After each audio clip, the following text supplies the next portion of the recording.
வணக்கம். ஓம் தொலைக்காட்சி செய்திகள். செய்திகளுக்காக இணைந்திருக்கும் நான் கிருஷாயினி ஒரு திருராசு.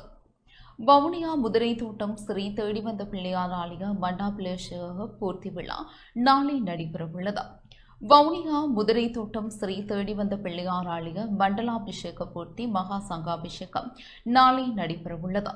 இது தொடர்பில் சர்வதேச இந்து மத குறிப்பீடாதிபதி ஸ்ரீ ஐயப்பதாச சாம்பசிவ சிவாச்சாரியார் விளக்கம் அளித்தார். ஓம் தொலைக்காட்சி நேயர்கள் அனைவருக்கும் சர்வதேச இந்து மத குருவிடத்தின் இனிய வணக்கங்களும் நல்லாசிகளும்.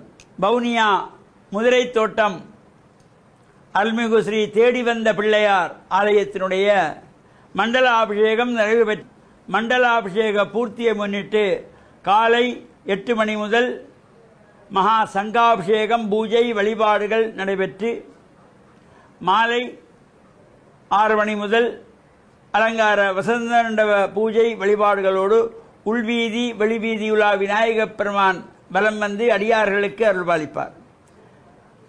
சங்காபிஷேக பிரதம குருவாக சிவாகம வித்யாபூஷணம் ஸ்ரீ முத்து ஜெயந்திநாத குருக்களையாருடைய தலைமையிலே ஸ்ரீ மதன கோபால குருக்கள், ஆலய பிரதம குரு நாகேந்திர சனாதன சர்மா உட்பட்டோடு இந்த கிரியைகளை நடத்திக் கொள்வார்கள்.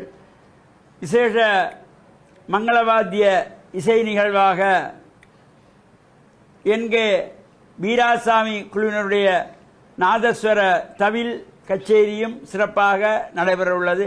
அனைவருக்கும் தேடி வந்த பிள்ளையாருடைய திருவருள் நிறைய வேண்டும் என்று பிரார்த்தித்து சர்வதேச இந்து மத குருவிடத்தின் சார்பில் மண்டலாபிஷேக நிகழ்வு. இத்துடன் இந்த செய்தி அறிக்கை நிறைவு பெற்றது. தொடர்ந்து நமது நிகழ்ச்சிகளோடு இணைந்திருங்கள். வணக்கம்.